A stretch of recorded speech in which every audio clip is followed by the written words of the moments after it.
German নাগরিকত্বের আবেদনপত্রে যদি কোনো আবেদনকারী ভুল বা অসম্পূর্ণ তথ্য দেন, তাহলে তিনি আগামী 10 বছর নাগরিকত্বের জন্য আবেদন করতে পারবেন না। এমন কঠোর নিষেধাজ্ঞা যুক্ত করা হয়েছে নতুন আইনের খসড়ায়। নিরাপদ উৎস দেশ নির্ধারণ সংক্রান্ত এই খসড়া আইনটি বুধবার জার্মান পার্লামেন্টের অভ্যন্তরীণ কমিটি অনুমোদন দিয়েছে।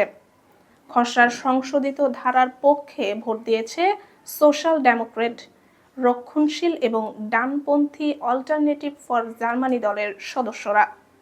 তবে গ্রিনস ও ডি লিঙ্কে দলের বিরোধিতা করেছেন। সম্প্রতি জার্মানির বিভিন্ন রাজ্যে নাগরিকত্ব আবেদনের সময় ভুয়া ভাষা সনদ জমা দেওয়ার বেশ কিছু ঘটনা সামনে আসে।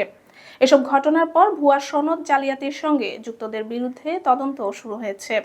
এসব বিবেচনায় সরকার নতুন বিধান যুক্ত করার সিদ্ধান্ত নেয়। খসড়ায় বলা হয়েছে, কোনো ব্যক্তি নাগরিকত্ব গ্রহণের ক্ষেত্রে প্রয়োজনীয় শর্ত ইচ্ছাকৃতভাবে ভুল বা অসম্পূর্ণ তথ্যের মাধ্যমে লঙ্ঘন করলে কিংবা প্রতারণা, হুমকি বা ঘুষের আশ্রয় নিলে তার উপর 10 বছরের নিষেধাজ্ঞা প্রযোজ্য হবে। সরকারের মতে এই বিধান আইনকে আরও শক্তিশালী করবে এবং অপব্যবহার রোধে কার্যকর হবে। এছাড়া আরও একটি ধারায় পরিবর্তনের প্রস্তাব এসেছে। বর্তমানে জার্মানিতে অনিয়মিত অভিবাসী ও প্রত্যাখ্যাত আশ্রয় প্রার্থীদের বহিষ্কারের আগে আটক কেন্দ্রে অবস্থানের সময় রাষ্ট্রীয় খরচে আইনি সহায়তা দেওয়া হয়। সরকার এই ব্যয়ভার প্রত্যাহার করতে চায় এবং প্রস্তাব করেছে যাতে আর রাষ্ট্রীয় অর্থে এই আইনি সহায়তা প্রদান না করা হয়।